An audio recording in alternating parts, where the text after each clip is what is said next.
के साथ दिव्या पांडे। बुलेटिन की शुरुआत करेंगे बड़ी खबर के साथ। लखनऊ में बीजेपी की हाई लेवल बैठक, संगठन सरकार को लेकर हुई समन्वय बैठक। सीएम योगी ने एसआईआर रिपोर्ट पर की चर्चा। यूपी के बीजेपी सांसद विधायकों को चेतावनी दी है, जहां 100 से 500 वोट से जीते थे, अब हार जाएंगे। बैठक में सीएम योगी, दोनों डिप्टी सीएम मौजूद रहे। जेपी नड्डा संग कई वरिष्ठ नेता हुए शामिल, तो बीजेपी के प्रदेश अध्यक्ष पंकज चौधरी भी शामिल हुए। बता दें आपको, जहां उत्तर प्रदेश की राजधानी लखनऊ में भारतीय जनता पार्टी के दफ्तर में जेपी नड्डा के साथ मुख्यमंत्री योगी आदित्यनाथ और अन्य वरिष्ठ नेताओं संग बैठक हुई। यह बैठक संगठन और सरकार के बीच बेहतर समन्वय को लेकर हुई है। तो वहीं इस बैठक में मुख्यमंत्री योगी आदित्यनाथ के साथ साथ यूपी के नए प्रदेश अध्यक्ष पंकज चौधरी और पार्टी पदाधिकारी शामिल हुए। तो इस दौरान बैठक में जेपी नड्डा ने कहा कि यह उनकी आखिरी बैठक है। उन्होंने पहली बैठक भी यूपी के पदाधिकारी के साथ की थी और बतौर अध्यक्ष यह एक तरीके से उनकी आखिरी बैठक है। तो इस दौरान पदाधिकारी के साथ एसआईआर का मुद्दा छाया रहा। सूत्रों के मुताबिक मुख्यमंत्री योगी आदित्यनाथ ने पार्टी पदाधिकारियों को फिर चेतावनी दी है कि वह एसआईआर में पिछड़ रहे हैं, जबकि समाजवादी पार्टी नेता और समर्थक अपने समर्थक बीएलओ के बढ़ चढ़कर अपने वोट बनवा रहे हैं।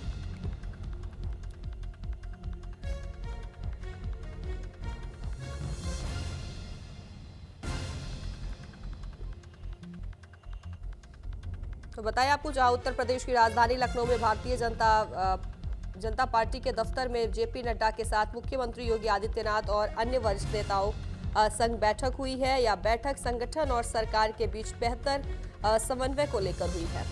तो वहीं इस बैठक में मुख्यमंत्री योगी आदित्यनाथ के साथ साथ यूपी के नए प्रदेश अध्यक्ष पंकज चौधरी और पार्टी पदाधिकारी शामिल हुए। तो वहीं इस दौरान बैठक में जेपी नड्डा ने कहा कि यह उनकी आखिरी बैठक है। उन्होंने पहली बैठक भी यूपी के पदाधिकारी के साथ ही की थी और बतौर अध्यक्ष रहे थे, तो वही एक तरीके से उनकी आखिरी बैठक है।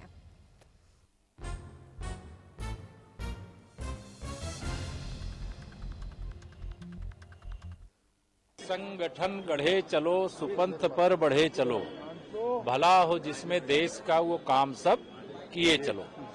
आज की बैठक के एक सूत्री लक्ष्य है कि हमारा जो संगठन है वह बूथ स्तर पर इतना शक्तिशाली हो कि 2027 तक नहीं बल्कि 2047 तक 3/4 अंतर से कमल का फूल ही खिले। इसी लक्ष्य के साथ आज की ये बैठक हुई है। सभी लोगों ने इस लक्ष्य को सिद्ध करने का एक यहाँ पर निर्णय लेकर के अपने अपने क्षेत्रों में जा रहे हैं। आज आदरणीय प्रदेश अध्यक्ष पंकज चौधरी जी, उनकी पहली बैठक थी। पार्टी के सब नौजवान कार्यकर्ता, उत्साही कार्यकर्ता सब उसमें थे। भारतीय जनता पार्टी कैसे मजबूत हो, कैसे और परिश्रम के साथ हम सब लोग काम करें, ऐसा निर्देश आदरणीय प्रदेश अध्यक्ष जी ने, चुग जी ने, आदरणीय मुख्यमंत्री ने काम किया। देखिए, आज एक तरह से परिचय भी है और क्योंकि प्रदेश अध्यक्ष जी हैं और सभी विधायक लोग आए थे, सांसद थे और सभी जिला अध्यक्ष लोग थे, तो इस प्रकार इसलिए एक महत्वपूर्ण बैठक थी और उन्होंने एक नया रोड मैप और एक मार्गदर्शन भी दिया है। और इस मार्गदर्शन के अंदर मुख्यमंत्री जी का भी हम लोग को मार्गदर्शन मिला है, वहां से आए थे तरुण चुग जी, उन्होंने भी दिया।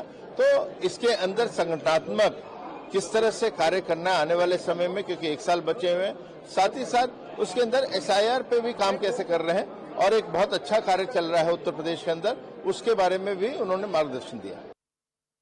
संगठनात्मक बैठक थी। पार्टी को मजबूत करने के लिए प्रदेश अध्यक्ष जी का अध्यक्ष बनने के बाद पहली सभी कार्यकर्ताओं के साथ उनकी बैठक थी, जिसमें पार्टी को कैसे मजबूत किया जाए इस पर चर्चा हुई। को लेकर सभी विषयों पर चर्चा हुई।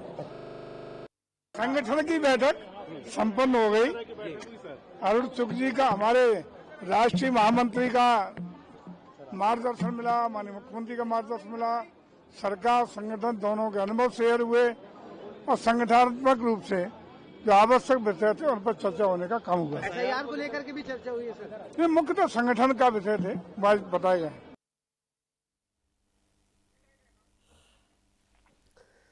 तो आपको बताया, जहां बीजेपी की हाई लेवल मीटिंग हुई है, मुख्यमंत्री योगी आदित्यनाथ इस मीटिंग में मौजूद रहे। संगठन सरकार को लेकर बैठक हुई। आपको बता दें जहां सीएम योगी ने एसआईआर रिपोर्ट पर भी चर्चा की है। तो उत्तर प्रदेश की राजधानी लखनऊ में भारतीय जनता पार्टी के दफ्तर में जेपी नड्डा के साथ सीएम योगी आदित्यनाथ और अन्य वरिष्ठ नेताओं संग बैठक हुई है। बताएं आपको, यह बैठक संगठन और सरकार के बीच बेहतर समन्वय को लेकर हुई है।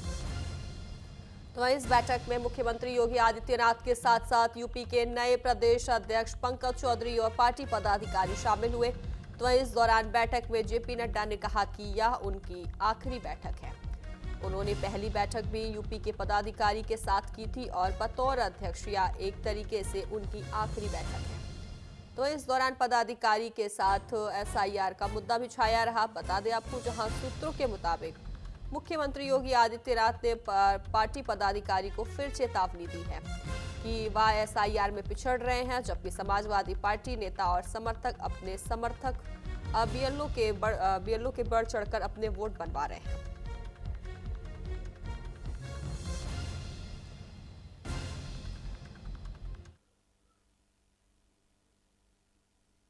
बताएं आपको, जहां हाई लेवल मीटिंग हुई है उत्तर प्रदेश की राजधानी लखनऊ में भारतीय जनता पार्टी के दफ्तर में जेपी नड्डा के साथ मुख्यमंत्री योगी आदित्यनाथ और अन्य वरिष्ठ नेताओं के साथ यह बैठक हुई है। तो वहीं यह बैठक संगठन और सरकार के बीच बेहतर समन्वय को लेकर हुई है। इस बैठक में मुख्यमंत्री योगी आदित्यनाथ के साथ साथ यूपी के नए प्रदेश अध्यक्ष पंकज चौधरी और पार्टी पदाधिकारी शामिल हुए।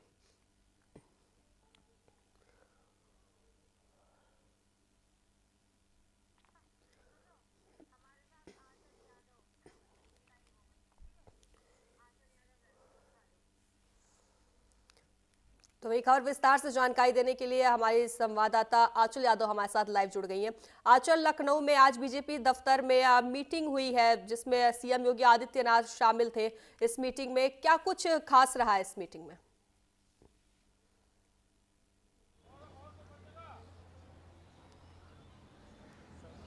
देखिए, प्रदेश से लेकर और राष्ट्रीय राजधानी दिल्ली में भाजपा की लगातार जो है बैठकें इस दौरान चल रही है, क्योंकि आगामी चुनावों को लेकर रणनीति बनाई जा रही है और संगठनात्मक दृष्टिकोण से भी देखिए काफ़ी जो बदलाव है, खास करके उत्तर प्रदेश की बात करें तो अभी तक वहाँ बदलाव नहीं हुए थे। और जैसा कि अभी उत्तर प्रदेश को नए प्रदेश अध्यक्ष मिले हैं जो कि पंकज चौधरी हैं, और पंकज चौधरी, जेपी नड्डा और सीएम योगी आदित्यनाथ के बीच में देखिए बैठक हुई है। और ऐसे में इस बैठक का उद्देश्य जो है वो संगठन में और ज़्यादा मजबूती लाना और कई संगठनात्मक बदलाव जो है वो आने वाले समय में देखने के लिए मिल सकते हैं। और प्रकोष्ठों के जो अध्यक्ष हैं वो भी बदल सकते हैं, यानी कि कई नई नियुक्तियां जो है वो प्रदेश में देखने के लिए मिल सकती है। इसके साथ ही देखिए बैठक का उद्देश्य जो है आगामी कार्यक्रमों में कह सकते हैं कि उनकी रूपरेखा तैयार करने को लेकर भी थी। अगर हम बात करें तो देखिए सबसे पहले एसआईआर में तेजी लाने को लेकर यहाँ पर चर्चा बताई जा रही है। इसके साथ ही देखिए वीर बाल दिवस को लेकर भी यहाँ पर चर्चा की गई है।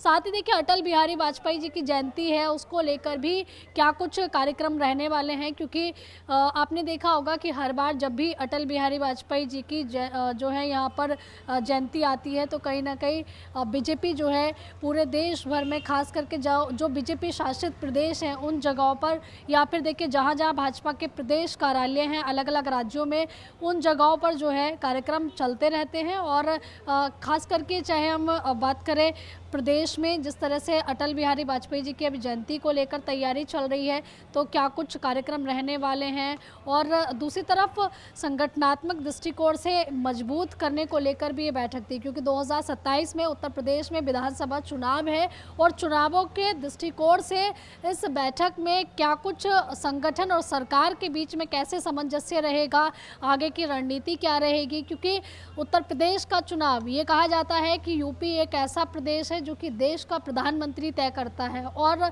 विधानसभा चुनाव जो कि साफ तौर पर कहा जा सकता है कि विपक्ष की नज़र भी देखिए यूपी बिहार के इलेक्शन पर खास तौर पर रहती है। बिहार क्योंकि एनडीए जीत चुका है और यूपी की अभी बारी है, इसके पहले बंगाल भी रहने वाला है, उसके साथ ही यूपी के साथ साथ देखिए यहाँ पर उत्तराखंड भी रहने वाला है। तो कहा जा सकता है कि गुजरात में भी इलेक्शन है, कई जगह पर कई राज्यों में इलेक्शन होने हैं, और भाजपा जो है समय समय पर संगठनात्मक बैठक जो है वो सरकार और संगठन की करती रहती है। अलग अलग राज्यों में ये बैठकें होती रहती हैं और इसमें पूरी तरीके से सरकार और संगठन के सामंजस्य बना रहे, आगे के कार्यक्रम कैसे तय किए जाए जिसका सीधे तौर पर आम पब्लिक पर असर पड़े, सरकार की योजनाओं के बारे में भी जो कह सकते हैं कि एक जनता को जानकारी देना, जनता के मुद्दे जानना और सरकार के जरिए उन मुद्दों पर काम करना, तो ये भी कहीं ना कहीं इन चीज़ों को लेकर भी चर्चा होती है।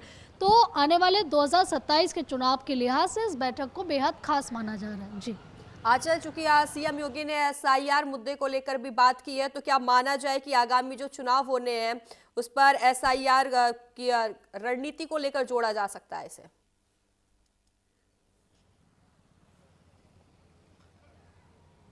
देखिए, पिछले दिनों भी हमने देखा था जिसमें एसआईआर के मुद्दे को लेकर सीएम योगी आदित्यनाथ काफ़ी चर्चा में रहे थे। उन्होंने कहा था कि जितने भी घुसपैठिए हैं उत्तर प्रदेश के अंदर उनकी खैर नहीं है, उनको बाहर का रास्ता दिखाया जा रहा है। और एसआईआर में तेज़ी लाने का मतलब है कि जो भी बाहर से कुछ ऐसे वोटर आए हुए हैं या फिर देखिए वो वोटर जो कि कह सकते हैं कि उत्तर प्रदेश के नहीं हैं और उनका सत्यापन होना और वो भी ज़रूरी है। तो ऐसे में एसआईआर में तेज़ी का मतलब है जो कि घुसपैठिए हैं उनको कहीं ना कहीं बाहर का रास्ता इससे दिखाया जाएगा और वही वोटर जो है वोट डाल पाएगा उत्तर प्रदेश के अंदर, जो कि असल में उत्तर प्रदेश का होगा, उत्तर प्रदेश का निवासी होगा। तो ऐसे में इस मुद्दे को लेकर भी कहीं ना कहीं सियासत जो है वो लगातार यहाँ पर बनी हुई है। समाजवादी पार्टी पिछले दिनों सीएम योगी आदित्यनाथ के इस बयान पर जो कि घुसपैठियों को लेकर बयान दिया गया था उस पर काफ़ी कुछ जो है सियासत करती हुई नज़र आ रही थी। ये भी कहना था विपक्ष का कि एसआईआर के ज़रिए जो है मुस्लिमों के वोट काटे जा रहे हैं, एसआईआर के ज़रिए जो है पीडीए के वोट काटे जा रहे हैं। तो इस तरीके के तमाम इल्ज़ाम भी जो है वो समाजवादी पार्टी ने भाजपा पे लगाए थे, चुनाव आयोग पर लगाए थे और ये भी आरोप लगाया था कि 5 लाख वोट काटने का कहीं ना कहीं एक मिशन जो है वो भाजपा ने रखा हुआ है चुनाव आयोग के ज़रिए उत्तर प्रदेश में। तो इन तमाम आरोपों के बीच में देखिए एक बैठक हुई है और इस बैठक में संगठन और सरकार को मजबूती से लेकर तमाम आने वाले कार्यक्रमों को लेकर और वीर बाल दिवस को लेकर क्या कुछ तैयारी रहने वाली है, क्योंकि जिस तरीके से पूरे देश भर में जो है खास करके जहाँ जहाँ बीजेपी की सरकार है, एनडीए की सरकार है, वीर बाल दिवस भी बड़े ही देखिए अच्छे तरीके से मनाया जाता है। और दूसरी तरफ अटल जी की जयंती का तो हमने जिक्र किया ही है, एसआईआर का जिक्र यहाँ पर हो चुका है। तो ये 3 से 4 मुख्य मुद्दे रहे हैं। इसके अलावा संगठनात्मक कुछ बदलाव, कुछ नई भर्तियां जो हैं वो उत्तर प्रदेश में होनी है, क्योंकि नए प्रदेश अध्यक्ष है तो जाहिर सी बात है कि वो भी जो एक खांचा तैयार होता है संगठन का, तो कैसे आगे संगठन की जो पूरी टीम है वो मजबूती के साथ काम करेगी, इसलिए नई भर्तियां भी यहाँ पर होनी है। तो संगठन और सरकार के बीच में एक बेहतर तालमेल को लेकर, सामंजस्य बनाने को लेकर इस बैठक को खास माना जा रहा है। जी ठीक है आंचल, विस्तार से जानकारी देने के लिए आपका धन्यवाद। तो खबरों में आगे बढ़ेंगे।